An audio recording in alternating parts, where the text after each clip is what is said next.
നമസ്കാരം. ശ്രേഷ്ഠ ഭാരതം പൈതൃക ഭാരതത്തിലേക്ക് എല്ലാ പ്രിയപ്പെട്ട പ്രേക്ഷകർക്കും സ്വാഗതം. ഒപ്പം ആചാര്യസഭയ്ക്കും സ്വാഗതം. ശ്രേഷ്ഠ ഭാരതം പൈതൃക ഭാരതത്തിന്റെ 4ാം ഘട്ട മത്സരങ്ങളാണ് ഈ വേദിയിൽ നടന്നുകൊണ്ടിരിക്കുന്നത്. രൂപത്തിലും ഭാവത്തിലും പുത്തൻ ദൃശ്യാനുഭവം തന്നെയാണ് ഞങ്ങൾ നിങ്ങളിലേക്ക് എത്തിക്കുന്നത്. ഈ ഒരു ഘട്ടത്തിൽ 2 റൗണ്ടുകളാണ് ഉൾപ്പെടുത്തിയിരിക്കുന്നത്: സംവാദം, കഥാപാത്ര ഭാവ അവതരണം. അപ്പൊ നമുക്ക് ആരംഭിക്കാം. വജ്രവ്യൂഹം.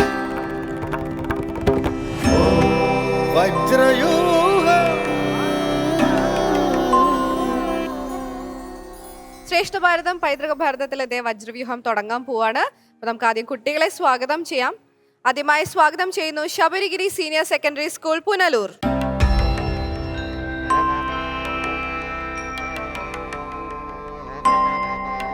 ഇനി നമുക്ക് സ്വാഗതം ചെയ്യാനുള്ളത് ഭവൻസ് വിദ്യാമന്ദിർ, മഞ്ഞപ്ര.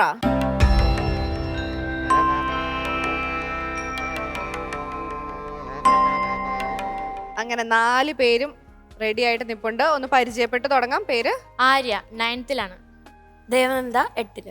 ഓക്കെ, 2 പേരും ഡിബേറ്റിനാണെങ്കിൽ ഒരുമിച്ച് മാത്രം വരുന്ന ക്വിസിനായാലും അല്ലേ? അവരൊരു ടീമാണ്, ശക്തികൾ ഒരുമിച്ച് ചേർന്ന്. അപ്പൊ ഇവിടെ ചിന്മയ 6th, നിരഞ്ജന 7th. ചിന്മയ പിന്നെ നമുക്ക് അറിയാം, ഭയങ്കര ഫേമസ് ആണ്, ഇവിടുത്തെ ഒരു ലിറ്റിൽ സൂപ്പർ സ്റ്റാർ ആണ്, അതുകൊണ്ട് എല്ലാവർക്കും അറിയാം. ഇത് പുതിയൊരാളാണ് അല്ലേ? ഈ ഒരു വേദിയിൽ ആദ്യമായിട്ടാണ്. ഓക്കെ, എന്തുകൊണ്ടാ ഡിബേറ്റ് തന്നെ തെരഞ്ഞെടുത്ത്? ഇഷ്ടമാണോ? ഡിബേറ്റ് ഇഷ്ടമാണ്. അപ്പം മേഡം വിളിച്ചപ്പം അതായിട്ട് ഇൻഫ്ലുവൻസ് ആയി വന്നതാണ്. ആണല്ലേ? മുമ്പ് എങ്ങനെ ഇതുപോലത്തെ കോമ്പറ്റീഷൻസിലൊക്കെ പങ്കെടുത്തിട്ടുണ്ടോ? കുട്ടിപ്പട്ടാളത്തിന് കൊച്ചില് പോയിട്ടുണ്ട്. കൊച്ചിലെ? ഇപ്പൊ പിന്നെ വളർന്ന് പന്തലിച്ചു പോയല്ലോ. കൊച്ചിലെ, തീരെ കൊച്ചിലെ. എത്ര ക്ലാസ്സിൽ പഠിക്കുമ്പോ? ഒരു 3-4 വയസ്സ്. 3-4 വയസ്സുള്ള? ഓ, അപ്പൊ ശരിയാവും. കൊച്ചിലെ ഞാൻ ഇത്രയും പ്രതീക്ഷിച്ചില്ലായിരുന്നു. ഓക്കെ, അപ്പൊ എന്തായാലും നിങ്ങൾക്ക് വിഷയത്തിനെ കുറിച്ച് അറിയായിരിക്കുമല്ലോ.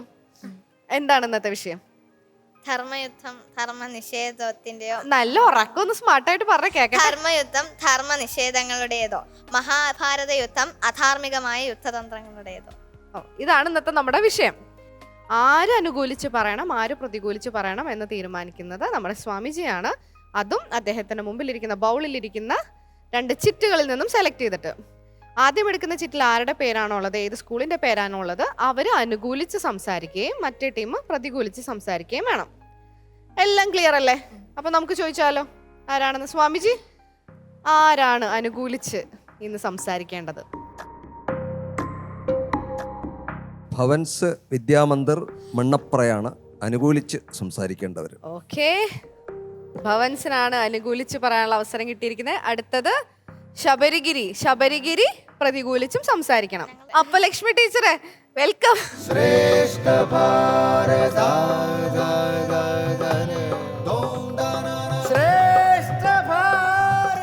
ടീച്ചറെ, ശരിക്കും പറഞ്ഞാൽ സൂക്ഷിക്കേണ്ട, പുതിയ ആളെ മാത്രം എനിക്കറിയില്ല, ബാക്കി 3 പേർ അത്യാവശ്യം സൂക്ഷിക്കേണ്ട ആൾക്കാരാണ്. നല്ല വാശിയിൽ മത്സരിക്കുന്ന ആൾക്കാരാണ്. ടീച്ചർക്ക് ചിലപ്പോൾ ഒരു ഞാൻ കാണുന്നു. ഞാനിടയിൽ പെട്ടുപോകുമോ? അങ്ങനെ വന്നു കഴിഞ്ഞാൽ വേണ്ടി വന്നാൽ ഞാൻ രക്ഷിക്കാൻ ഓടി വരാം ടീച്ചർ. പക്ഷെ എന്തായാലും ഇപ്പൊ തൽക്കാലം ഞാൻ ടീച്ചറെ ഏൽപ്പിക്കാണ്. കുട്ടികൾ, ഓൾ ദി ബെസ്റ്റ്. നമസ്കാരം. 4 ധീരവനിതകളോടാണ് അല്ലേ പരസ്പരം മത്സരിക്കുന്നത്. നന്നായി. ഇങ്ങനെ ഒരു വിഷയം സംസാരിക്കാൻ നിങ്ങളെപ്പോലുള്ള മിടുക്കികളായ പെൺകുട്ടികൾ ഉണ്ടായി വരണം.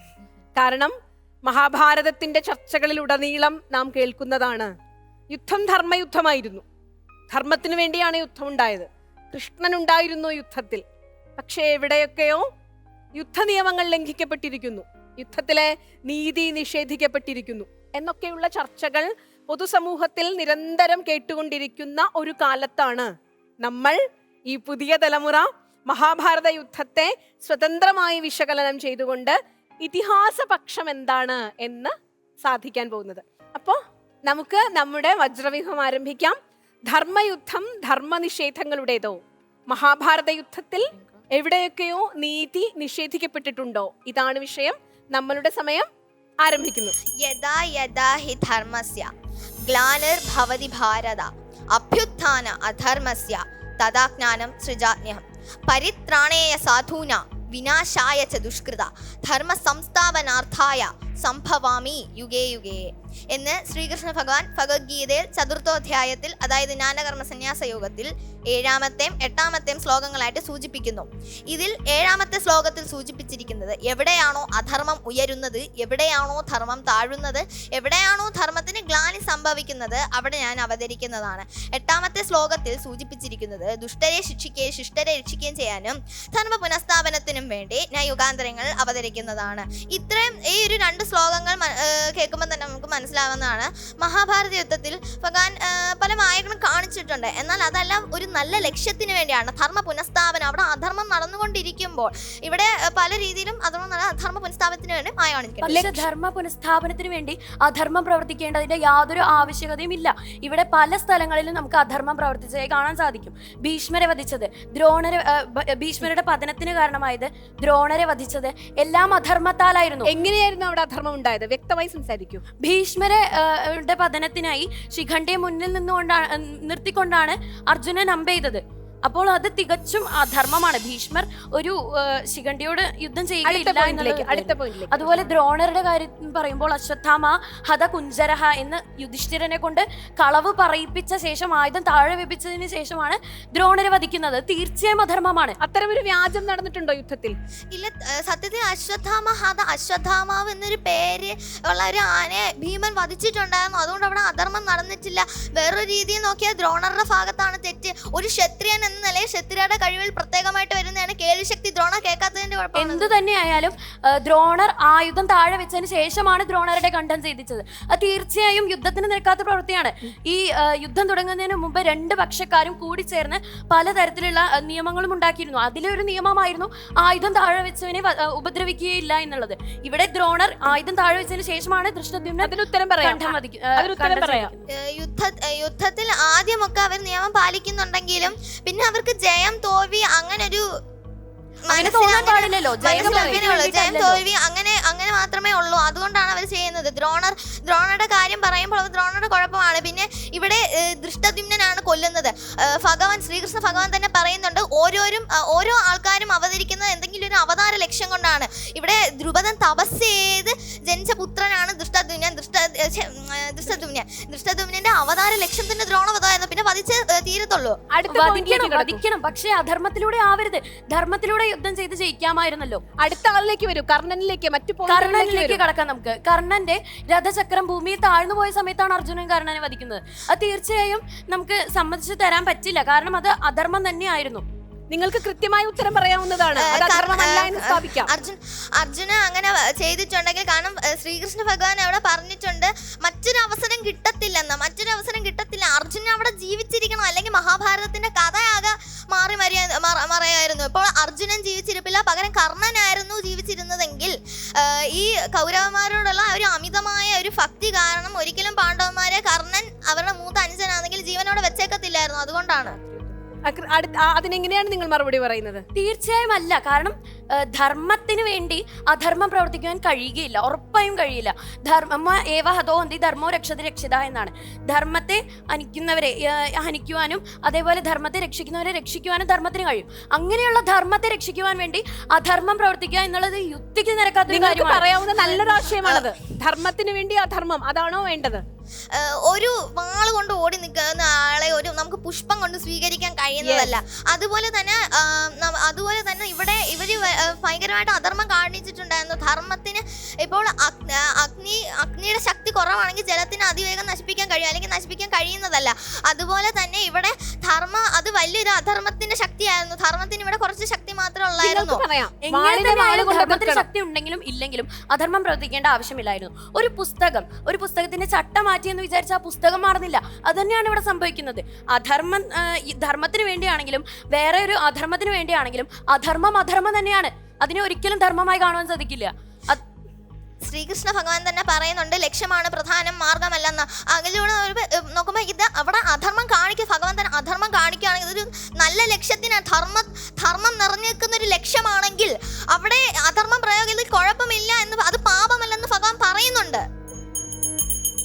എന്ത് തന്നെയായാലും ഭീഷ്മരുടെ പതനശേഷം ആ യുദ്ധത്തിൽ കൂടുതലായി നടന്നത് ധർമ്മനിഷേധങ്ങളും അധാർമികമായ യുദ്ധതന്ത്രങ്ങളുമാണ്. 10-ാം ദിവസത്തിന് ശേഷം യുദ്ധത്തിൽ മുഴുവനായും ഉണ്ടായിരുന്നത്. കർണൻ, ജയദ്രഥൻ, ദുര്യോധനൻ മുതലായ എല്ലാവരുടെയും വധം നടന്നത് അധർമ്മത്തിലൂടെയാണ്. അഭിമന്യു, നിങ്ങൾക്ക് 30 സെക്കൻഡ് കൊണ്ട് നിങ്ങളുടെ ആശയം പറഞ്ഞ് കൺക്ലൂഡ് ചെയ്യാം. അഭിമന്യു യുദ്ധം ചെയ്തിട്ടുണ്ടെങ്കിലും ഇപ്പം ജയദ്രഥനല്ല വധിച്ചെങ്കിൽ ശ്രീകൃഷ്ണൻ വിധിയാണ് അത്. അവിടെ അധർമ്മമല്ല നടക്കാതെ വിധിയാണ്, ഓരോരുത്തരുടെയും വിധിയാണ്. അഭിമന്യുവിന്റെ മരണം ആ ഒരു യുദ്ധത്തിലായിരുന്നു, അത് വിധിയാണ്. അഭിമന്യു സുഭദ്രയുടെ വയറ്റിൽ കിടക്കുമ്പോൾ തന്നെ ഈ ചക്രവ്യൂഹമൊക്കെ ഭേദിക്കാനായിട്ട് പഠിച്ചിരുന്നു. ശ്രീകൃഷ്ണ ഭഗവാൻ ബാക്കി കൂടി പറഞ്ഞു കൊടുക്കാനത് ആ വിധിയെ മാറ്റുന്നതാണ്. വിധിയുടെ ചക്രം മാറ്റുന്നത് തന്നെ പറയുന്നത് സ്വന്തം കാലിന് കൊടുവാള് കൊണ്ട് ഉടയ്ക്കുന്നതാണെന്ന് ചാണക്യൻ തന്നെ പറയുന്നുണ്ട്. അതുകൊണ്ട് ഇത് ധർമ്മയുദ്ധം തന്നെയാണ്. നിങ്ങളുടെ സ്ട്രോങ് പോയിന്റ്സ് പറഞ്ഞ് കൺക്ലൂഡ് ചെയ്യാം. ഇവിടെ കൂടുതലായി നടന്ന അധർമ്മമാണ്. ഭീഷ്മർ, ദ്രോണർ, കർണൻ, ജയദ്രഥൻ, ദുര്യോധനൻ, അതുപോലെ പാഞ്ചാലി പുത്രന്മാർ രാത്രി യുദ്ധം നടന്നിരുന്നു ഒരു പ്രാവശ്യം. അതും ധർമ്മത്തിന് നിരക്കാത്തതാണ്. അവർ അതിനു മുൻപേ തന്നെ ഉറപ്പിച്ചൊരു കാര്യമാണ്, രാത്രി ഇവർ പരസ്പര വൈരമെല്ലാം വെടിഞ്ഞ് സുഹൃത്തുക്കളെ പോലെ ആകുമെന്ന്.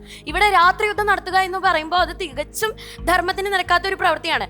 അപ്പോൾ അവിടെ നടന്നിട്ടുള്ള എല്ലാ കാര്യങ്ങളും, ഒരുവിധം എല്ലാ കാര്യങ്ങളും ധർമ്മ നിഷേധങ്ങളും അതുപോലെ തന്നെ അധാർമികമായ യുദ്ധതന്ത്രങ്ങളായിരുന്നു അവിടെ കൂടുതലായി ഉണ്ടായിരുന്നത്. നിങ്ങൾക്ക് നിങ്ങളുടെ പോയിന്റ് പറഞ്ഞ് കൺക്ലൂഡ് ചെയ്യാം. സുഹൃത്തെ, താങ്കൾ പറഞ്ഞ പോലെ പാഞ്ചാലി പുത്രന്മാർ മരണപ്പെട്ടു. അത് അശ്വത്ഥാമാവ് ആണെന്ന് നമുക്ക് ഒരിക്കലും സ്ഥിരീകരിക്കാൻ പറ്റുന്നില്ല. കാരണം യുധിഷ്ഠിരൻ ഇങ്ങനെ അശ്വത്ഥാമാവ് കൊന്നതെന്ന് പറഞ്ഞപ്പോൾ ഭഗവാൻ പറയുന്നുണ്ട് രുദ്രനാണ് അവിടെ കൊന്നത്. അശ്വത്ഥാമാവ് രുദ്രനെ പ്രീതിപ്പെടുത്തപ്പോൾ രുദ്രനാണ് കൊന്നത്, അശ്വത്ഥാമാവല്ല. ദുര്യോധനന്റെ കാര്യത്തിലേക്ക് പോവുകയാണെങ്കിൽ ദുര്യോധനന്റെ തൊട ഭീമൻ അടിച്ചു പൊട്ടിച്ചിട്ടുണ്ടെങ്കിൽ അത് ഭാര്യയോടുള്ള അത്ര സ്നേഹവും ശപഥവും പിന്നെ ആ ഒരു പ്രതികാരം പകയാണ് അവിടെ നടക്കുന്നത്. അവിടെ ഒരു ശപഥം വെച്ചിട്ടുണ്ട്. ഭീമൻ ചൂതുകളിയുടെ അന്ന് ഞാൻ നിന്റെ തൊട തല്ലി പൊളിക്കുന്നു പറഞ്ഞായിരുന്നു. അത് തന്നെയാണ് അവിടെ സംഭവിച്ചത്. പകയാകരുത് ധർമ്മത്തിന്റെ അടിസ്ഥാനം.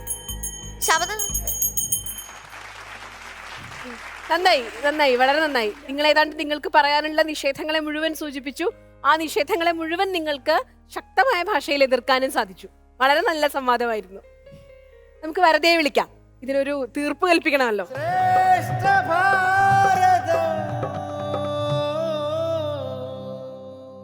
ഈ കൊച്ചിന്റെ ഉണ്ടല്ലോ വളരെ ശക്തമായ വഴിയിലെ എന്തൊക്കെയാ അതിന് ലോകയുക്തികൾ പറഞ്ഞത്.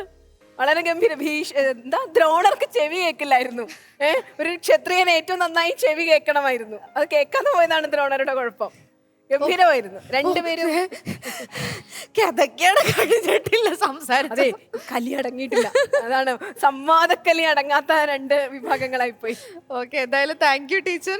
ഞാൻ പറഞ്ഞ പോലെ തന്നെ സംഭവിച്ചല്ലോ. എനിക്ക് സന്തോഷമുണ്ട്. എന്തായാലും താങ്ക് യു സോ മച്ച്. അങ്ങനെ അടിപൊളിയായിട്ട് കഴിഞ്ഞു അല്ലേ? നിങ്ങൾക്ക് എന്ത് തോന്നുന്നു? നന്നായിട്ട് എല്ലാ പോയിന്റ്സും പറഞ്ഞാ? കുറച്ച് കാര്യങ്ങളും കൂടി പറയാനുണ്ടായിരുന്നു. കുറച്ച് കാര്യങ്ങളോ പറയാനുണ്ടായിരുന്നു. ഇവിടെയോ എല്ലാം പറഞ്ഞോ? എല്ലാം പറഞ്ഞു.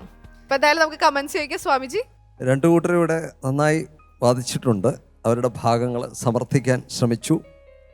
എന്നാലും ശബരിഗിരിയുടെ കൊച്ചുമോള് കുറച്ചുകൂടി യുക്തി അതിലെ കുറച്ച് കൂടുതൽ ഉപയോഗിച്ചതായിട്ട് തോന്നുന്നുണ്ട്.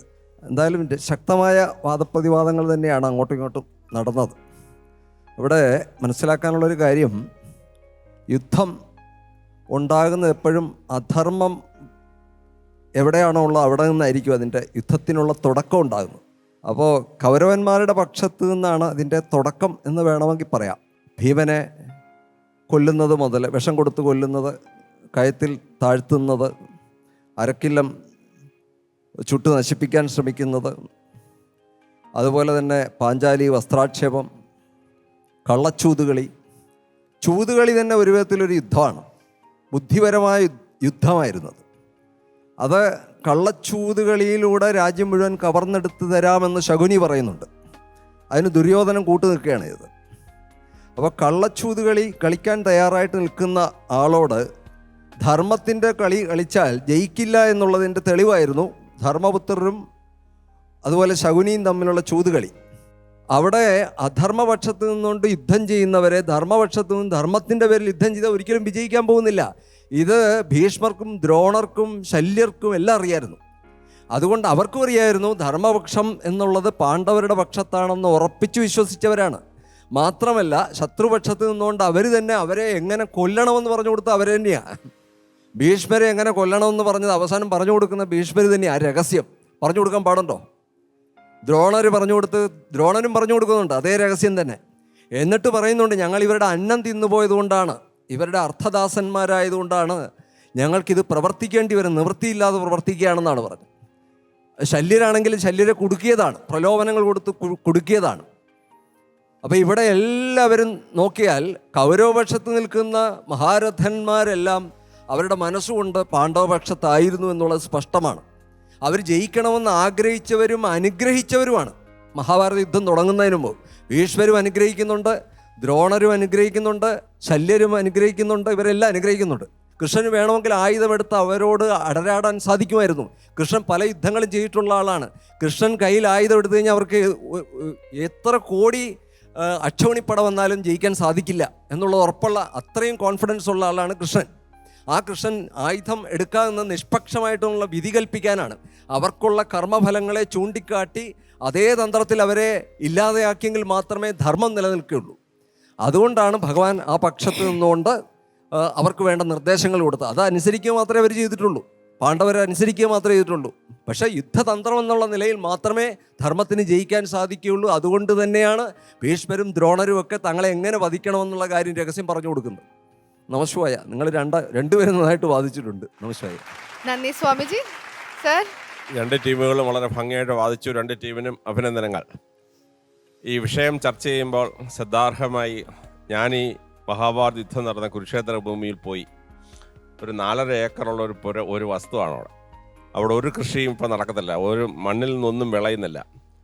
അവിടെ അർജുനനെയും കൊണ്ട് ഭഗവാൻ കൃഷ്ണൻ വന്നു നിന്ന് ഭഗവത്ഗീത ഓതിയ ആ സ്ഥലത്ത് ഞാൻ പോയി നിന്നു. അവിടെ കാണിച്ചിട്ടുണ്ട് ഇവിടെയാണ് നിൽക്കുന്നതെന്ന്. അന്ന് രാത്രിയിൽ ഒരു പൂജ, മഹാഭാരത യുദ്ധത്തിൽ മരിച്ചവർക്ക് വേണ്ടി പൂജ അർപ്പിക്കുകയാണ്. അപ്പോൾ ആ പൂജ അങ്ങോട്ട് തുടങ്ങിയപ്പോൾ ഭീഷ്മദ്രോണ കർണ എന്ന് തുടങ്ങുകയാണ്. പക്ഷേ മന്ത്രം മുഴുവൻ കേട്ടിട്ടും പാണ്ഡവന്മാരുടെ ഒരെണ്ണത്തിൻ്റെ പേരില്ല. അപ്പം ഞാൻ ആ പുരോഹിതനോട് ചോദിച്ചു, ഇതെന്താണ് പാണ്ഡവരുടെ പേര് പറയാത്തത്? അവർ പറഞ്ഞു, പാണ്ഡവരാരും ഇവിടെ മരിച്ചിട്ടില്ല, മരിച്ചവർക്കാണ് പൂജ. അപ്പോൾ ആ പറയുന്ന ലിസ്റ്റ് മുഴുവൻ അങ്ങോട്ട് കൗരവന്മാരാണ് ഭൂരിപക്ഷം. അപ്പോൾ യുദ്ധം ജയിച്ചു കഴിഞ്ഞാൽ ജയിച്ചവനാണ് ചരിത്രം എഴുതുന്നത്. അപ്പോൾ പാണ്ഡവർക്ക് അനുകൂലമായി ചരിത്രം എഴുതും. അപ്പോൾ നിങ്ങൾ ഈ ഡിബേറ്റ് ചെയ്യുമ്പോൾ സത്യസന്ധമായ കാര്യങ്ങൾ വിശകലനം ചെയ്യണം. അതിലേറ്റവും പ്രധാനപ്പെട്ടത് പാണ്ഡവർക്ക് ആ യുദ്ധത്തിൽ ജയിച്ച് രാജ്യം നടക്കാൻ അവകാശമുണ്ടോ എന്നാണ്. അവകാശമില്ല. കാരണം ധൃതരാഷ്ട്രവും പാണ്ഡുവും അവർ ക്ഷത്രിയരെ അല്ല. കാരണം നമ്മുടെ കാശിയിലെ ശൂദ്രവംശജയായിരുന്നു അംബാലിക. അവരിൽ വേദവ്യാസനുണ്ടായതാണ് പാണ്ഡുവും ധൃതരാഷ്ട്രം. അപ്പോൾ അവർ രണ്ടുപേരുടെ ശരീരത്തിൽ ക്ഷത്രിയ രക്തം ഇല്ല. അത് കഴിഞ്ഞ് പാണ്ഡുവിൻ്റെ മക്കളല്ല ഈ പാണ്ഡവന്മാർ. അമ്മയ്ക്ക് മറ്റു ബന്ധങ്ങളുണ്ടായ ദേവന്മാരുടെ മക്കളാണ് ഈ പാണ്ഡവന്മാർ. അതുകൊണ്ട് തന്നെ കുരുവംശത്തിൻ്റെ ഭൂമിയിൽ പാണ്ഡവന്മാർക്ക് യാതൊരു അവകാശവും പാണ്ഡുവിൻ്റെ മക്കളല്ലാത്തതുകൊണ്ട് തന്നെ, ബൈ റൈറ്റ്. അതാണ് സക്സഷൻ റൈറ്റ് പറയുന്നത്. അതുപോട്ടെ, യുദ്ധം അങ്ങോട്ട് തുടങ്ങുന്നു. യുദ്ധം തുടങ്ങുമ്പോൾ തന്നെ ദുര്യോധന യുദ്ധം പരാജയപ്പെട്ടു. കാര്യം എന്ന് വെച്ചാൽ പാണ്ഡവന്മാർക്കും കൗരവന്മാർക്കും 7 അക്ഷൗണിയായിരുന്നു. അപ്പോഴാണ് ഭഗവാൻ കൃഷ്ണൻ പറഞ്ഞ, നിരായുധനായി പാണ്ഡവ സൈഡിൽ ചേരും, പക്ഷേ എൻ്റെ 4 അക്ഷൗണി സൈന്യം കൗരവന്മാരുടെ കൂടെ ചേരുമെന്ന് പറഞ്ഞു. കാര്യം ശ്രീകൃഷ്ണൻ രണ്ടുപേരോട് ഈക്വൽ ബന്ധമാണ്. ശ്രീകൃഷ്ണൻ്റെ മകൻ ശാമ്പനാണ് ദുര്യോധനൻ്റെ മോളെ കെട്ടിയിരിക്കുന്നത്.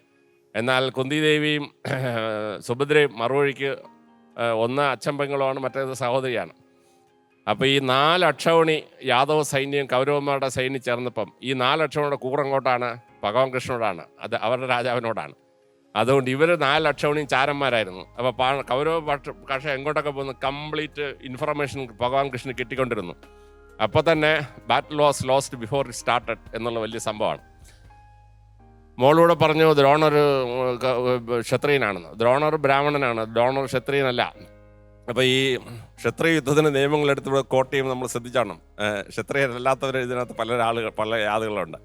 അതുപോലെ യുദ്ധം തുടങ്ങി കഴിയുമ്പം ആ യുദ്ധത്തിൽ ഒരുപാട് തെറ്റുകൾ നടക്കുകയാണ്. നിങ്ങളിവിടെ ചൂണ്ടിക്കാണിച്ച പോലെ ഭീഷ്മരെ വീഴ്ച തെറ്റാണ്, ദ്രോണരെ കൊന്ന തെറ്റാണ്, ആയുധം താത്തു വെച്ച കർണനെ കൊന്ന തെറ്റാണ്. അത് കഴിഞ്ഞ് ഈ ദുര്യോധനനെ ഊരുഭംഗം ചെയ്ത് കൊന്നത് യുദ്ധ നിയമത്തിന് വിരുദ്ധമാണ്. ജയദ്രഥനെ ആർട്ടിഫിഷ്യലി രാത്രി ഉണ്ടാക്കിയിട്ട് ജയദ്രഥനെ കൊന്നത് തെറ്റാണ്. രാത്രി യുദ്ധം തെറ്റാണ്. അവസാനം യുദ്ധമെല്ലാം കഴിഞ്ഞ് രാത്രി ഉറങ്ങിക്കിടക്കുമ്പം പാണ്ഡവന്മാരുടെ 5 മക്കളെ അശ്വത്ഥാമ എല്ലാം കൂടെ കഴി പാണ്ഡവ ശിബിരത്തിൽ കയറി ആക്രമിച്ച് പാഞ്ചാലയുടെ മുഴുവൻ മക്കളെ കൊന്നുകളഞ്ഞു. അപ്പോൾ 2 പക്ഷവും അപ്പുറവും ഇപ്പുറവും അധർമ്മമാണ് പ്രവർത്തിച്ചുകൊണ്ടിരിക്കുന്നത്. ഇനി ധർമ്മയുദ്ധം അങ്ങോട്ട് അവസാനിക്കുന്ന പരുവത്തിന് അശ്വത്ഥാമാവ് തൻ്റെ ബ്രഹ്മാസ്ത്രത്തെ അവസാനത്തെ പാണ്ഡവരുടെ ഒരു മക്കൾ ഗർഭത്തിൽ കിടക്കുകയാണ്. ആ ഗർഭത്തിൽ കിടന്ന പരീക്ഷത്തിനെ കൊല്ലാൻ വേണ്ടി അശ്വത്ഥാമ അസ്ത്രം വയ്ക്കുകയാണ്. ഭഗവാൻ കൃഷ്ണൻ കഷ്ടിച്ച് ആ കുഞ്ഞിനെ രക്ഷപ്പെടുത്തുകയാണ്. ഗർഭത്തിൽ പോലും കിടക്കുന്ന കുഞ്ഞിനെ കൊല്ലാൻ വേണ്ടി ശ്രമിക്കുന്നത് അധർമ്മത്തിൻ്റെ അങ്ങേ അറ്റമാണ്. ഇപ്പോൾ ഇസ്രായേൽ പാലസ്തീൻ ഇൻക്യുബേറ്ററിൽ കിടന്ന കുട്ടികളെ 400 എണ്ണത്തെ കൊന്നില്ലേ എന്ന് ഇസ്രായേൽ കാണിക്കുന്ന പരിപാടിയാണ് ഈ അശ്വത്ഥാമാവ് അന്ന് ചെയ്തു വെച്ചിരിക്കുന്നത്. ഇനി ഏറ്റവും ഭയങ്കരം എന്ന് പറഞ്ഞാൽ കൗരവരുടെ 100 മക്കളെ കൊന്നു കളഞ്ഞു. 100 മക്കളെയും.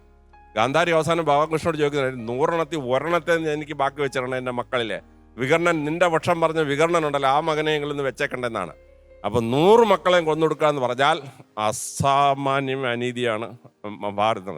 ഭാരതയുദ്ധം ധർമ്മയുദ്ധമേ അല്ല എന്നുള്ളതാണ് സത്യം. Thank you sir. ടീച്ചർ? രണ്ട് പക്ഷത്തിലും വളരെ കൃത്യമായ ആശയങ്ങളോടെയാണ് ഈ സംവാദം നടന്നത്. എപ്പോഴും വളരെ മഹാഭാരതത്തെ സംബന്ധിക്കുന്ന വളരെ പ്രസക്തമായ ഒരു ചോദ്യമാണ് ഇത് ധർമ്മയുദ്ധമോ എന്നത്. യുദ്ധത്തെക്കുറിച്ച് ഭാരതം ചിന്തിച്ചിട്ടുള്ള വളരെ പ്രസക്തമായ ആശയം യുദ്ധം ഒരിക്കലും സംഭവിക്കരുത് എന്നത് തന്നെയാണ്. യുദ്ധമുണ്ടാവരുത് എന്ന് മഹാഭാരതത്തിൽ നിന്നും ഉയർന്നു കേൾക്കുന്ന സ്വരമുണ്ട്. കൃഷ്ണൻ നിലകൊണ്ട നിരായുധനായി നിലകൊണ്ടു എന്നത് ഏറ്റവും വലിയ പ്രതീകമാണ്. യുദ്ധത്തിനെതിരായാണ് കൃഷ്ണൻ നിന്നത്. പക്ഷെ എന്തുകൊണ്ട് യുദ്ധം സംഭവിക്കുന്നു? ചില അനിവാര്യ ഘട്ടങ്ങളിൽ, നിരന്തരമായ നീതി നിഷേധങ്ങളിൽ, നിരന്തരമായ അവകാശ നിഷേധങ്ങളിൽ യുദ്ധം സംഭവിച്ചേ മതിയാകൂ. എനിക്ക് വളരെ രസമായിട്ട് തോന്നി മോള് പറഞ്ഞത്. ഒരു പുസ്തകം, അധർമ്മത്തിന്റെ പുസ്തകം ധർമ്മത്തിന്റെ ചട്ടയിട്ടാൽ അത് ധർമ്മത്തിൻ്റെതാകുമോ എന്ന ചോദ്യമൊക്കെ വളരെ കൗതുകകരമായിരുന്നു. നല്ല സംവാദമായിരുന്നു. Thank you teacher. അപ്പം നല്ല കമന്റ്സ് ആണ് മൊത്തം കേട്ടത്. ഇനി മാർക്സ് ചോദിക്കാം അല്ലേ? സ്വാമിജി, ഓരോ സ്കൂളിനും 10-ൽ എത്ര മാർക്ക് വീതമാണ്? നമസ്കാര. രണ്ടുപേരും യുക്തിയുക്തം കാര്യങ്ങൾ പറഞ്ഞിട്ടുണ്ട്. എന്നാലും എനിക്കൊരു അല്പം മുൻതൂക്കം തോന്നുന്നത് ശബരിഗിരി സ്കൂളിൻ്റെ പേരിലാണ്. അവർക്ക് 9 മാർക്കും ഭവൻസിന് 8 മാർക്കും. ഓക്കെ, നന്ദി സ്വാമിജി. സർ? ഞാനും ശബരിഗിരിക്ക് 9 മാർക്ക് കൊടുക്കുന്നു, മറ്റേ സ്കൂളിന് 8 മാർക്ക് കൊടുക്കുന്നു. രണ്ടുപേരും വളരെ ഭംഗിയായിട്ട് വാദിച്ചു. എങ്കിലും ശബരിഗിരിക്ക് ഒരു ശകലം എഡ്ജുണ്ട്. Okay, thank you sir. Teacher, out of 20? എനിക്ക് വളരെ രണ്ടുപേരുടെയും ഒരേപോലെ തന്നെയാണ് വാദങ്ങൾ അനുഭവപ്പെട്ടത്. പക്ഷെ കുറച്ചുകൂടി വാദത്തിന്റെ ഷാർപ്പ്നെസ് കൂടുതൽ, ആശയങ്ങളിലെ കുറച്ചുകൂടി ഷാർപ്പ്നെസ് കൂടുതൽ മഞ്ഞപ്ര സ്കൂളിനായിരുന്നു എന്ന് എനിക്കൊരു പക്ഷമുണ്ട്. അതുകൊണ്ട് അവർക്ക് 19ഉം ശബരിഗിരിക്ക് 18 മാർക്ക് കൊടുക്കും. ഓക്കെ, വെറൈറ്റി ആയിരുന്നു. Okay, thank U. അപ്പൊ ടോട്ടൽ സ്കോർ നോക്കുമ്പോൾ ഭവൻസിന് കിട്ടിയിരിക്കുന്നത് 35 മാർക്കും ശബരിഗിരിക്ക് കിട്ടിയിരിക്കുന്നത് എത്ര? 36. കറക്റ്റ്. അപ്പോൾ കൺഗ്രാറ്റുലേഷൻസ്, നല്ല മാർക്ക് തന്നെയാണ്. ചെറിയൊരു ഡിഫറൻസേ ഉള്ളൂ. അത് പിന്നെ നമ്മളുടെ ഈ സ്റ്റേജിൽ ഇങ്ങനെയൊക്കെ സംഭവിക്കാം. കിട്ടുന്ന അനുകൂലം പ്രതികൂലമൊക്കെ കിട്ടുന്നതിനനുസരിച്ചും പിന്നെ ആ സമയത്ത് നമുക്ക് സംസാരിക്കാൻ പറ്റുന്നതിനനുസരിച്ചൊക്കെ ഇരിക്കും അല്ലേ? എന്തായാലും നിങ്ങൾ തന്നെയാണ് ഏറ്റവും നന്നായി സ്കോർ ചെയ്തേക്കുന്നത്. 1 മാർക്കെങ്കിൽ 1 മാർക്ക്. അപ്പോൾ അതിൻ്റെ സന്തോഷത്തിൽ നമുക്ക് ചെറിയൊരു പെർഫോമൻസ് ആയാലോ? ചിന്മയ, റെഡി അല്ലേ? സ്ത്രീധനത്തിനെ ബേസ് ചെയ്തിട്ട് ഉള്ള ഒരു മോണോ ആക്ട് ആണ് അല്ലേ? നിയമം മൂലം നിരോധിച്ചിട്ടും അന്തസ്സിന്റെയും അഭിമാനത്തിന്റെയും അഹന്തയുടെയും പ്രതീകമായി ഇന്നും നിലനിൽക്കുന്ന സ്ത്രീധനം എന്ന മഹാവിപത്ത്, അതുമൂലം ക്രൂരമായ ജീവഹാനി സംഭവിച്ച നമ്മുടെ സഹോദരിമാരുടെ ഓർമ്മകൾക്ക് മുമ്പിൽ പ്രണാമം അർപ്പിച്ചുകൊണ്ട് കുറച്ച് മാസങ്ങൾക്ക് മുമ്പുള്ള ഈ അമ്മയുടെ വീട്ടിലേക്ക് നമുക്കൊന്ന് എത്തി നോക്കാം. അയ്യോ മോളെ, ഞാനിന്ന് മോളോട് പറഞ്ഞല്ലേ മോൾ ഇന്ന് കോളേജിൽ പോണ്ടാന്ന്. ഇന്നാണ് നിന്നെ കാണാൻ ആ ചെക്കനും കൂട്ടരും വരുന്നത്.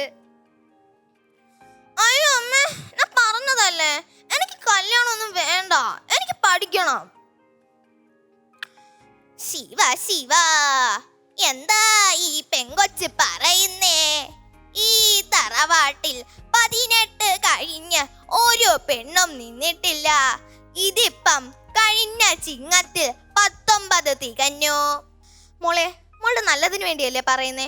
മോള് കേക്ക്, ഈ ചെറുക്കനെ സർക്കാർ ഉദ്യോഗസ്ഥനാ. ഈ കല്യാണം എങ്ങനെങ്കിലും നടന്നു കിട്ടിയാ നമ്മുടെ ഭാഗ്യവാ മോളെ. ഈ വീടിന്റെ ആധാരം ബാങ്കിൽ വെച്ചാ എത്ര കിട്ടുമെന്ന് അച്ഛൻ അന്വേഷിക്കുന്നുണ്ട് കേട്ടോ.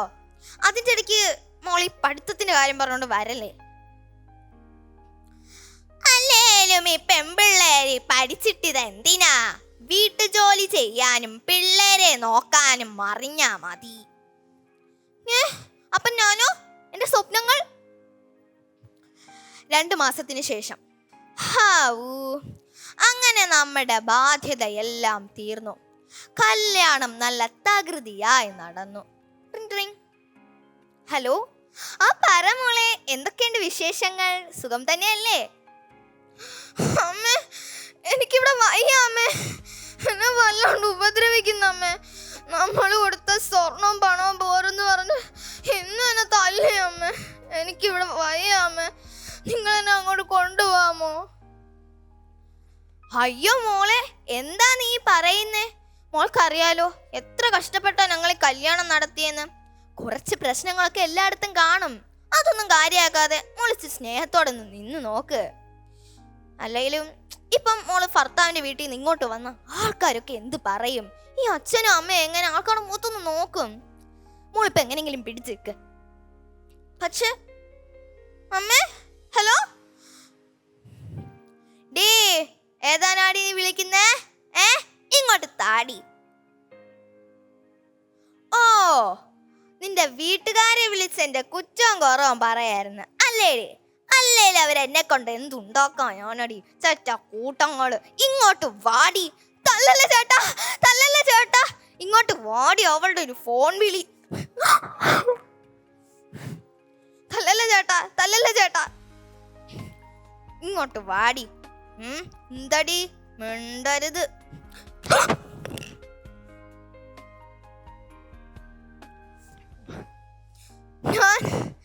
ഞാൻ ഒറ്റയ്ക്കാണ്, എനിക്കിനി രക്ഷയില്ല. എന്നെ ഈ നരകത്തിൽ നിന്ന് രക്ഷിക്കാൻ ഇനി ആരും വരില്ല. മതിയാക്കാം. ആർക്കും ഭാരമാകാതെ സ്വയം രക്ഷപ്പെടാം. അതെ, നമ്മുടെ നാട്ടിൽ മറ്റൊരു സ്ത്രീധന മരണം കൂടി. ഈ അവസരത്തിൽ മരണപ്പെട്ട കുട്ടിയുടെ അമ്മയ്ക്ക് എന്താണ് പറയാനുള്ളത് എന്ന് നമുക്ക് ചോദിച്ചു നോക്കാം. അമ്മ പറയൂ, മകളുടെ മരണം സ്ത്രീധന പീഡനം തന്നെയല്ലേ? മകൾ, മരിച്ച മകൾ കൊന്നട. ഞാൻ എൻ്റെ മോളെ കൊന്നട, കൊന്നട. ഞാൻ എൻ്റെ മോളെ കൊന്നേ. പ്രബുദ്ധ കേരളമേ കേക്കൂ, നമ്മുടെ മക്കൾ നമ്മുടെ ബാധ്യതയല്ല. സ്വന്തമായ ചിന്തകളും ആശകളും സ്വപ്നങ്ങളും ഉള്ള മനുഷ്യ ജന്മങ്ങളാണ് അവർ. അവർ പഠിക്കട്ടെ, പറക്കട്ടെ അവരുടെ സ്വപ്നങ്ങളിലേക്ക്. നന്ദി, നമസ്കാരം. ചിന്മയ, നന്നായിട്ട് പെർഫോം ചെയ്തു. ഇത് ഒരുപാട് പേർക്കുള്ള എന്താണ് ഒരു മോറലും കൂടെ കൊടുത്തു. അവസാനം നമ്മുടെ പെൺമക്കളൊന്നും ഒരു കുടുംബത്തിന് ബാധ്യതയല്ല. അതേപോലെ തന്നെ എല്ലാ പെൺകുട്ടികളും മനസ്സിലാക്കേണ്ടത്, ഈ പറയുന്ന എന്ത് പ്രശ്നം ഉണ്ടെങ്കിലും നമുക്ക് തൻ്റെ ഇടത്തോടെ നമ്മുടെ സ്വന്തം കാലിൽ നിന്ന് നേരിടുകയാണ് വേണ്ടത്. മരണം ഒന്നിനും ഒരു പരിഹാരമല്ല, അല്ലേ? പെർഫോമൻസിന് വേണ്ടി നമ്മളിങ്ങനെയൊക്കെ കാണിച്ചാണ്. ശരിക്കും ഇതൊന്നും ചെയ്യാൻ പാടില്ല എന്നുള്ളതാണ് നമ്മളുടെ മോറൽ ഓഫ് ദ സ്റ്റോറി, അല്ലേ? എന്തായാലും നന്നായിരുന്നു, താങ്ക് യു. ഇതുപോലെ നമ്മുടെ ഈ വേദിയിൽ വന്നിട്ട് ഒരു പെർഫോമൻസ് ചെയ്യാന്ന് പറഞ്ഞു കഴിഞ്ഞാൽ കുട്ടികളെല്ലാവരും ഇച്ചിരി മടി കാണിക്കാറുണ്ട്. അപ്പോൾ ഇപ്രാവശ്യം മിടുക്കിയായിട്ട് വന്നിട്ട് ചെയ്തു. Thank you. അപ്പം രണ്ട് കൂട്ടരും നന്നായി തന്നെ പെർഫോം ചെയ്തു. ഡിബേറ്റിൽ നല്ല മാർക്ക് തന്നെ കിട്ടിയിട്ടുണ്ട്. അപ്പം ഇനി അടുത്ത റൗണ്ടുകളിൽ നമുക്ക് വീണ്ടും കാണാം. അപ്പോൾ ദാ നമ്മുടെ വജ്രവ്യൂഹം ഇവിടെ അവസാനിക്കുകയാണ്. നമുക്ക് ആരംഭിക്കാം മകരവ്യൂഹം.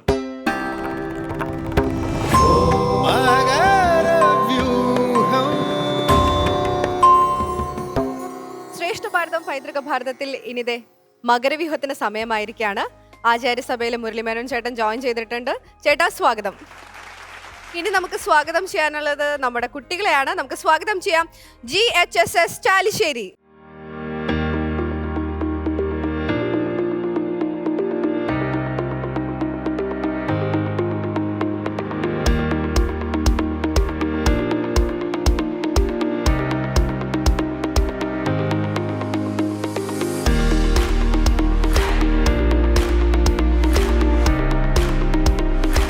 അഭിരാമി, ശ്രീലക്ഷ്മി, ഞങ്ങൾ GHSS ചാലിശ്ശേരിയിലെ കുട്ടികൾ.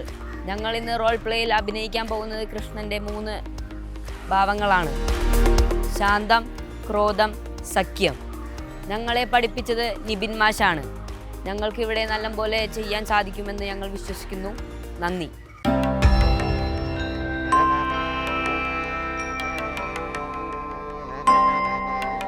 എന്തായാലും ഇപ്പൊ പ്രത്യേകിച്ച് ചോദിക്കേണ്ട കാര്യമൊന്നുമില്ല ഏതാ കഥാപാത്രം എന്ന്. കഥാപാത്രം മനസ്സിലായി. എല്ലാവരും ഒരു ഈ കോസ്റ്റ്യൂംസ് ഇവിടെ നിന്നാണോ അതോ ആണ്? നിങ്ങൾ പറഞ്ഞ ഒരേപോലെ എല്ലാതും ഒരേപോലെ ഇരിക്കുന്നു അല്ലേ? ഒരു വ്യത്യാസമില്ല. സാധാരണ എന്തെങ്കിലും ചെറിയൊരു വ്യത്യാസമെങ്കിലും കാണും. ഓ, കണ്ടുപിടിക്കാന്ന് വിചാരിച്ചു കഴിഞ്ഞാൽ കമ്മലിന്റെ ഡിസൈനിൽ ചെറിയൊരു മാറ്റമുണ്ട്, വേറെ ഒന്നുമില്ല. എന്തായാലും കൊള്ളാം. ആദ്യം ഒന്ന് പേര് പറഞ്ഞ്. അതൊന്നും ഇവിടെ നോക്കിയാലും മനസ്സിലാവും ചെയ്യില്ല. അതെ അതെ അതെ അതെ അതെ സത്യം. ഹൈറ്റിലുള്ള ഒരു ഡിഫറൻറ്റ് ഒരാൾക്ക് മാത്രമുണ്ട്, അതല്ലെങ്കിൽ അതും വ്യത്യാസമില്ല. ആദ്യം പേര് പറഞ്ഞു തുടങ്ങാം. ശ്രീലക്ഷ്മി. ശ്രീലക്ഷ്മി എത്രാം ക്ലാസ്സിലാണ്? 8ാം ക്ലാസ്സിൽ. Pranav 9th. Abhirami 8th. 8th. ഏതൊക്കെ ഭാവങ്ങളാ? അല്ല, സഖ്യം. സഖ്യം. ക്രോധം. ശാന്തം. ഓക്കെ. ക്രോധമൊക്കെ വരുമോ? വരും. ഭയങ്കര ശാന്തതയിലായിരുന്നു. എന്താ ക്രോധം? ഭയങ്കര ശാന്ത സ്വഭാവം. എങ്ങനെയാ സെലക്ട് ചെയ്ത് ക്രോധം ചെയ്യാനായിട്ട്? സ്കൂളിൽ എങ്ങനെയാ? അത്യാവശ്യം നല്ല ദേഷ്യക്കാരനാണോ? ഹേയ്, ഇല്ല, പാവമാണോ? കുറച്ചൊക്കെ. കുറച്ചൊക്കെ. എങ്ങനെയുണ്ട്? കുഴപ്പമില്ല. കുഴപ്പമില്ല. പൊതുവെ കുഴപ്പമില്ല. അപ്പം അഭിനയിക്കുന്ന കഴിവ് കണ്ടിട്ടാണോ ഈ ക്രോധം? ആവും. ഈ മാർക്സിനെ കുറിച്ച് അറിയണ്ടേ? ആ. ഇതിൽ മുരളിച്ചേട്ടൻ 20 മാർക്കിലും ബാക്കി 3 പേരും 10 മാർക്കിലും ആയിരിക്കും നിങ്ങൾക്ക് മാർക്ക് തരുന്നത്. കേട്ടോ? All the best. കൃഷ്ണസുദാമ സഖ്യം സഖ്യഭാവത്തിൻ്റെ ഏറ്റവും വലിയ ഉദാഹരണമാണ്. വർഷങ്ങൾക്ക് ശേഷം തൻ്റെ സഖാവായ സുദാമാവിനെ കാണുന്ന കൃഷ്ണൻ.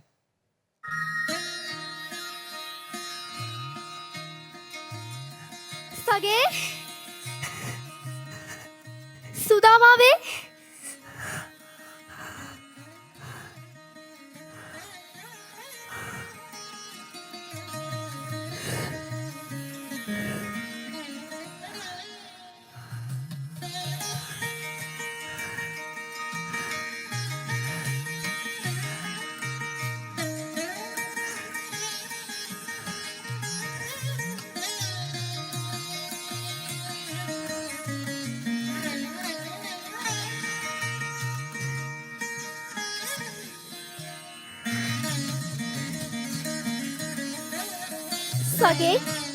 സുദാമാവേ, സാന്ദീപനി മഹർഷിയുടെ ആശ്രമത്തിൽ നിന്നും പിരിഞ്ഞതിനു ശേഷം നമ്മൾ തമ്മിൽ കണ്ടിട്ടില്ല അല്ലേ?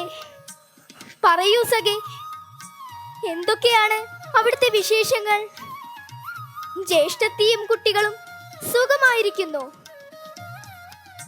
സുദാമാവേ, പഴയ കഥകൾ നീ ഓർക്കുന്നുണ്ടോ? ഗുരുപത്നിക്കായി വിറകുകൾ ശേഖരിക്കാൻ പോയതും മഴ വന്നതും ഗുരുപത്നി വിശക്കുമ്പോൾ കഴിക്കാൻ തന്നയച്ച കടലമണികൾ സുദാമാവ് ഒറ്റയ്ക്ക് കഴിച്ചതും എല്ലാം ഇന്നലെ കഴിഞ്ഞ പോലെ ഓർമ്മയിൽ വരുന്നു അല്ലേ? എന്നെ കാണാൻ വരുമ്പോൾ ജ്യേഷ്ഠത്തി വെറും കൈയോടെ വരും എന്നെനിക്ക് തോന്നുന്നില്ല. ഇങ്ങത്താ.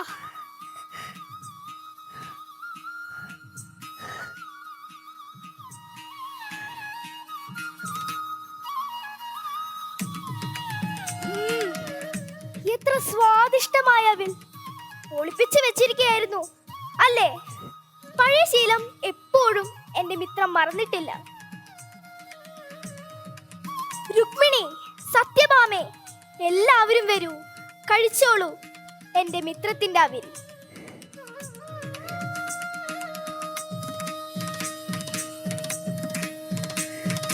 സുദാമാവേ, ഇന്നിനി ഇവിടെ തങ്ങാം, നാളെ രാവിലെ പോകാം. എന്റെ മിത്രത്തോട് എനിക്ക് കുറെ കഥകൾ പറയാനുണ്ട്.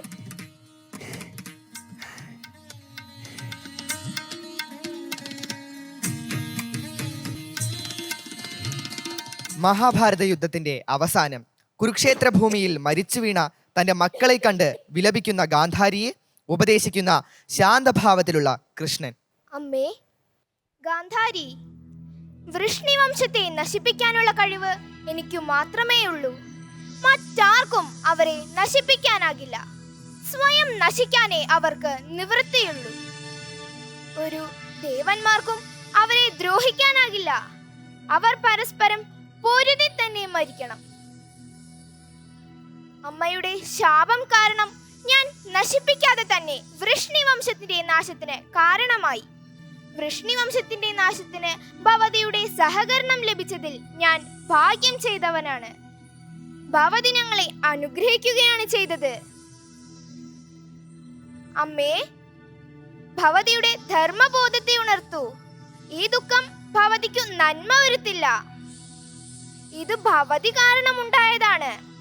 പുത്രനോട് ഭവതിക്കുള്ള വാത്സല്യം അതിരു കടന്നുപോയി.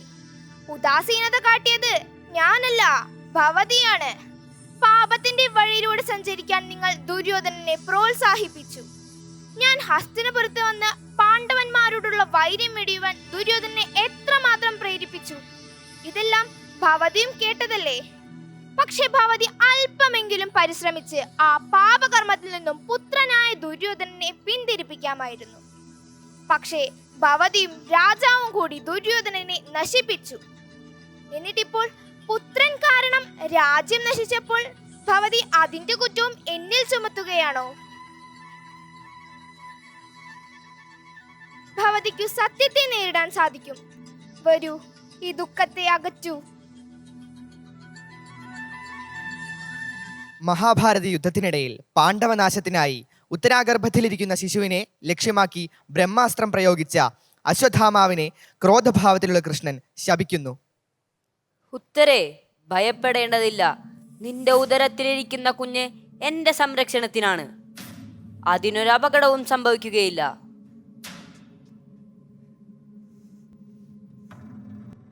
ഹേ ദ്രോണപുത്ര അശ്വത്ഥാമാവേ, ഈ ഭൂമിയിൽ ജനിച്ചിട്ടുള്ള ജീവികളിൽ വെച്ച് അങ്ങാണ് ഏറ്റവും നീചൻ. അഭിമന്യു പുത്രനെ വധിച്ചുവെന്നാണ് അങ്ങ് പറയുന്നത്. ആ കുഞ്ഞിന് ഞാൻ സംരക്ഷണം നൽകും. അതങ്ങയ്ക്ക് നേരിട്ട് കാണുകയും ചെയ്യാം. അങ്ങ് ഈ ലോകത്ത് ഒറ്റയ്ക്ക് ജീവിക്കാൻ വിധിക്കപ്പെട്ടവനാണ്. ആരിൽ നിന്നും ഒരു സ്നേഹവചനം പോലും കേൾക്കാതെ അങ്ങ് ജീവിക്കണം. ആരോരുമില്ലാത്തതിന്റെ വേദന എന്തെന്നറിയണം. അങ്ങ് വധിച്ചു എന്ന് പറയുന്ന ഉത്തരാഗർഭത്തിലുള്ള അഭിമന്യു പുത്രൻ പരീക്ഷിത് എന്ന പേരിൽ പൗരസിംഹാസനത്തിൽ അഭിഷിക്തനാകുന്നതും അങ്ങു കാണണം. ഹേ ദ്രോണപുത്ര, പരീക്ഷിത് 60 വർഷക്കാലം രാജ്യം ഭരിക്കുന്നതും അങ്ങു കാണേണ്ടി വരും. ഏകാഗിയായി വിസ്തൃതമായ ഈ ലോകത്തിൽ നരകയാതന അനുഭവിച്ച് ജീവിക്കാൻ ഇടവരട്ടെ എന്നിതാ ഞാൻ ശപിക്കുന്നു.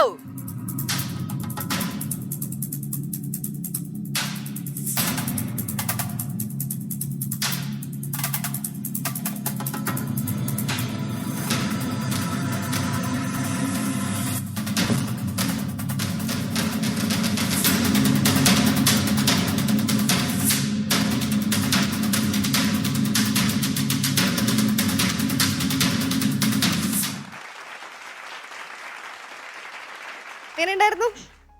നന്നായിരുന്നു. നന്നായിരുന്നോ? ഇനി നമുക്ക് ഈ അഭിപ്രായം തന്നെയാണ് അവർക്കൊന്നും ചോദിച്ചാലോ? ആ.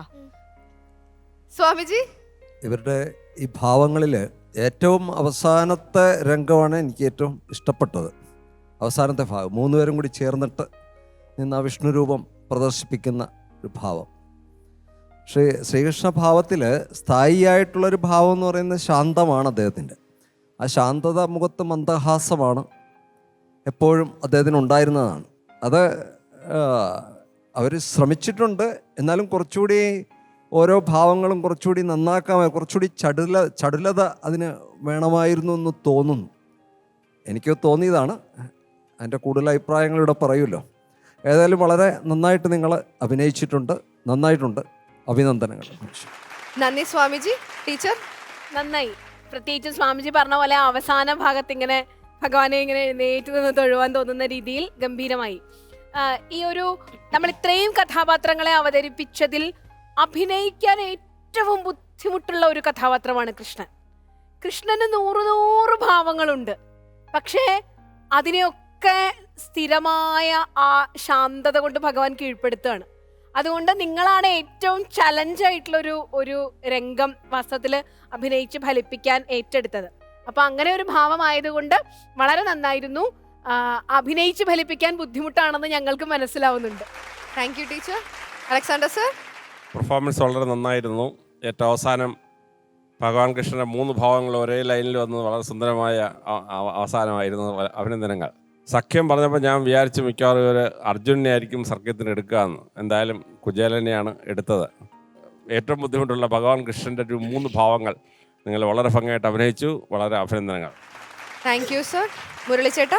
Yes, it was good. നന്നായിരുന്നു. നിങ്ങൾ പറഞ്ഞ വാക്ക് തന്നെ ഞാൻ കടമെടുക്കാം. നന്നായിരുന്നു. നന്നാക്കാമായിരുന്നു. ശരിയല്ലേ?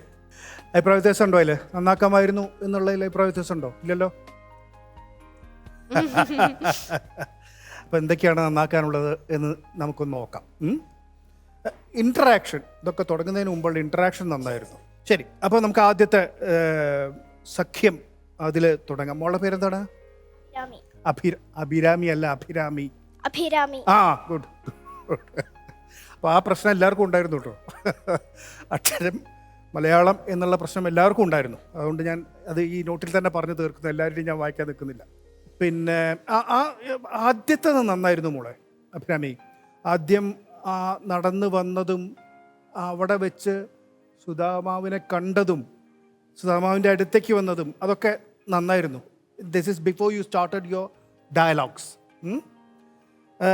അതിന് ശേഷം ആദ്യം കണ്ട സുധാമാവ് നല്ല കുറച്ച് മോള് കണ്ട സുധാമാവ് കുറച്ചുകൂടി ഹൈറ്റുള്ള കുറച്ച് മെലിഞ്ഞ് നീണ്ട ഒരാളെയാണ് എനിക്ക് കാണാൻ പറ്റിയത്. ബിക്കോസ് അങ്ങനെ ആയിരിക്കും ഒരു പക്ഷേ മനസ്സ് കണ്ടിട്ടുണ്ടാവുക. അവിടെ നിന്ന് അങ്ങോട്ട് കൊണ്ടുപോയിട്ട് എന്ത് പറ്റിയെന്ന് വെച്ചാൽ സുധാമാവിനെ അവിടെ ബാക്കിലിരുത്തിയോണ്ട് മോളെല്ലാം അങ്ങോട്ട് തിരിഞ്ഞിട്ടാണ് പറഞ്ഞത്. So we missed lot of your expression. മനസ്സിലായില്ലേ? ഞങ്ങൾക്ക് കാണാനോ റീഡ് ചെയ്യാനോ സാധിച്ചില്ല. കാരണം അങ്ങോട്ടാണ് അദ്ദേഹത്തെ പുറകുവശത്ത് ഇരുത്തിയത് കൊണ്ട് ഒരുപാട് എക്സ്പ്രഷൻസ് അങ്ങോട്ട് പോയി. പിന്നെ ഞാനൊരു കുറച്ചു നേരം കൺഫ്യൂസ്ഡ് ആയി. സുധാമാവ് കൂടെ നടന്നോ, ഇങ്ങോട്ട് നടന്നു വരുന്ന സാധനം ഉണ്ടല്ലോ, അത് കൂടെ നടന്നോ എന്ന് എനിക്ക് തോന്നി. പിന്നെ എനിക്ക് തോന്നിയില്ല, അത് അവിടെ ഇരിക്കുക തന്നെയാണല്ലോ. പിന്നെ തിരിഞ്ഞ് പറയുമ്പോഴും ഒരുപാട് ഡയലോഗ്സ് അങ്ങോട്ടാണ് പോയത്. സോ അഭിരാമിയുടെ ഒരുപാട് ഭാവങ്ങൾ, എക്സ്പ്രഷൻസ് ഞങ്ങൾക്ക് കാണാൻ പറ്റിയില്ല. പിന്നെ അവിൽ കഴിച്ചത് നന്നായിരുന്നു. അവിൽ കഴിച്ചതിൻ്റെ തുടക്കം നന്നായിരുന്നു. അവിൽ കഴിച്ചു എന്ന് തോന്നി, മനസ്സിലായില്ലേ? പക്ഷെ അതിൻ്റെ ആസ്വാദനമുണ്ട്. വാ, എന്തൊരു ടേസ്റ്റാണ് ഇതിന് എന്ന് നമ്മൾ മനസ്സിൽ പറയുന്നുണ്ട്. അത് പറയണം. അത് പറയുമ്പോഴാണ് അത് എത്രയും നല്ല അവിലാണ് എന്നുള്ളത് ഞങ്ങൾക്ക് കിട്ടുക. അതാണ് ആദ്യത്തെ ഇതിൽ പറയാനുള്ളത്. ഇന്ന് വീണ്ടും മോളുടെ പേരെന്താണ്? ശ്രീലക്ഷ്മി. അത് ഞാൻ എഴുതി വെച്ചിട്ടുണ്ട്. അവിടെയും ഇത് തന്നെയാണ് പ്രശ്നം. കാണുന്നില്ല, ഗാന്ധാരിയെ കാണുന്നില്ല. ഗാന്ധാരിയോടല്ലേ സംസാരിക്കണത്? ഗാന്ധാരിയെ കാണുന്നില്ല. നമ്മൾ കാണണം, കണ്ട് വർത്തമാനം പറയണം. ഡയലോഗല്ല, നാടകത്തിൽ അഭിനയിക്കുന്ന പോലെ അല്ല. ജീവിതത്തിൽ നമ്മൾ എങ്ങനെയാണോ, വാട്ട് ഈസ് ആക്ടിങ്? അവസ്ഥാനുകൃതർ നാട്യം.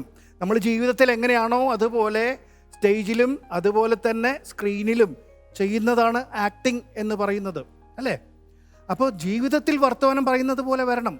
അപ്പോൾ ഇത് നിങ്ങൾ കണ്ടുമറന്ന നാടകങ്ങളിലുള്ള സംഭാഷണം പറയുന്നത് പോലെയാണ് വന്നത്. ഞാൻ ഒരുപാട് കുട്ടികളോട് ഇത് പറഞ്ഞിട്ടുണ്ട് കേട്ടോ, നിങ്ങളോട് മാത്രമല്ല, അങ്ങനെ വിചാരിക്കേണ്ട, ഒരുപാട് പേരോട് ഇത് പറയുന്നുണ്ട്. എഗെയിൻ ക്രോധം. ക്രോധത്തിൽ വരുമ്പോഴും ഈ ലുക്ക് ഇസ് ഒരു പ്രോബ്ലമാണത്, മനസ്സിലായില്ലേ? Looking the character. പക്ഷേ ഇവിടെയൊക്കെ 3 പേർക്കുള്ള പ്രശ്നം ഞാൻ പൊതുവെ എഴുതി വെച്ചിട്ടുള്ളത് കൃഷ്ണനാവണം എന്നാണ്. കൃഷ്ണനാവുക എന്നുള്ള പ്രക്രിയയിലേക്കാണ് ഇനി നമ്മൾ പോകേണ്ടത്. പിന്നെ ഇപ്പം ഇവർ പറഞ്ഞ പോലെ it's A very difficult task. Krishnan എന്നുള്ള കഥാപാത്രം വളരെ ഡിഫിക്കൽട്ടാണ്. ഇപ്പോൾ ടീച്ചറൊക്കെ പറഞ്ഞ പോലെ കൃഷ്ണൻ എങ്ങനെ ദേഷ്യപ്പെടും എന്നുള്ളൊരു പ്രശ്നമുണ്ട്. കാരണം നമ്മളത് കണ്ടിട്ടില്ല. പക്ഷേ ദേഷ്യപ്പെടുന്നുണ്ട്. ദേഷ്യപ്പെടേണ്ട സ്ഥലത്ത് ക്രോധം വരേണ്ട സ്ഥലത്ത് ക്രോധം വരിക തന്നെ വേണം. പക്ഷെ ആ ക്രോധം ദുര്യോധനന് വരുന്ന ക്രോധം മാതിരി ആയിരിക്കില്ല, രാവണന് വരുന്ന ക്രോധം മാതിരി ആയിരിക്കില്ല. വ്യത്യാസം ഉണ്ടാവും. അത് വ്യത്യാസമുണ്ട്. കാരണം അതാണ് കൃഷ്ണൻ എന്ന് പറയുന്ന കഥാപാത്രം. അപ്പോൾ it is A difficult task. പക്ഷെ ആ ഡിഫിക്കൽട്ട് ആവുന്നത് ചെയ്യുക എന്നുള്ളതാണ് ഒരു നടനെയും ഒരു നടിയെയും സംബന്ധിച്ചിടത്തോളം ഏറ്റവും സന്തോഷമുള്ള കാര്യം. ഓക്കെ, അപ്പോൾ ഞാൻ തരുന്ന ഉപദേശം എന്താണെന്ന് വെച്ചാൽ, നിങ്ങൾ ഇപ്പം എന്തായാലും ഇത്രയും ഡയലോഗൊക്കെ പഠിച്ചല്ലോ, ഇനിയിപ്പോൾ ഡയലോഗ് പഠിക്കേണ്ട പണിയില്ലല്ലോ, അല്ലേ? ഇനി വീട്ടിൽ പോയി അവനവൻ്റെ മുറിയിലിരുന്ന് ഇതൊന്ന് ചെയ്ത് നോക്കുക. വീട്ടുകാരോട് പറയണേ. മറ്റേ ആ മുറിയിൽ നിന്ന് ഇങ്ങനെ ശബ്ദമൊക്കെ എസ്പെഷ്യലി ക്രോധമൊക്കെ ആയ ചീത്ത പറയുന്നത് നമുക്ക് തോന്നും. അപ്പോൾ അതൊക്കെ പറഞ്ഞ് ഒന്ന് പരിശീലിക്കുക. എന്തായാലും ഒരു നല്ലൊരു മോണോലോഗ് കൈ കിട്ടിയിട്ടുണ്ടല്ലോ കേട്ടോ. എന്നിട്ട് നന്നാക്കാൻ ശ്രമിക്കുക. Okay, thank you very much. Thank you Murali ചേട്ടാ. അപ്പോൾ കമൻസ് ഒക്കെ കേട്ട് കഴിഞ്ഞു. ഇനി നേരെ മാർക്സിലേക്ക് പോവാം, അല്ലേ? സ്വാമിജി ഔട്ട് ഓഫ് 10 എത്ര പോയിന്റ്സ് ആണ് കൊടുക്കുന്നത്? 7 out of 10. Teacher out of 10? 7 out of 10. 7 out of 10. Sir? എനിക്ക് അഭിനയം വളരെ ഇഷ്ടപ്പെട്ടു. 9 out of 10. 9 out of 10. 20-ൽ 12 mark. അപ്പോൾ നമുക്ക് ടോട്ടൽ കിട്ടിയിരിക്കുന്ന മാർക്ക് 35 50-ല്. കുഴപ്പമൊന്നുമില്ല, ഇത്രയും ടഫായിട്ടുള്ളൊരു ക്യാരക്ടർ വെച്ചിട്ട് നമ്മൾ ഇത്രയും മാർക്ക് വാങ്ങിച്ചില്ലേ അല്ലേ. പിന്നെ ഒരുപാട് കാര്യങ്ങൾ മുരളീചേട്ടനും ബാക്കിയുള്ളവരൊക്കെ പറഞ്ഞു തന്നിട്ടുണ്ട്, ആക്ടിങ്ങിൻ്റെ കാര്യമൊക്കെ. അപ്പം ഇത് നമ്മൾ വീട്ടിൽ ചെന്നിട്ടൊന്ന് ട്രൈ ചെയ്ത് നോക്കാം. ഓക്കെ, ഹാപ്പി ആയിട്ടിരിക്കുക. ഇനിയും റൗണ്ടുകൾ ഇങ്ങനെ കിടക്കല്ലേ, പക്ഷെ കുറച്ചുകൂടെയൊക്കെ നന്നായിട്ട് ബെറ്റർ ആയിട്ടൊക്കെ ട്രൈ ചെയ്യുക, അത്രേ ഉള്ളൂ.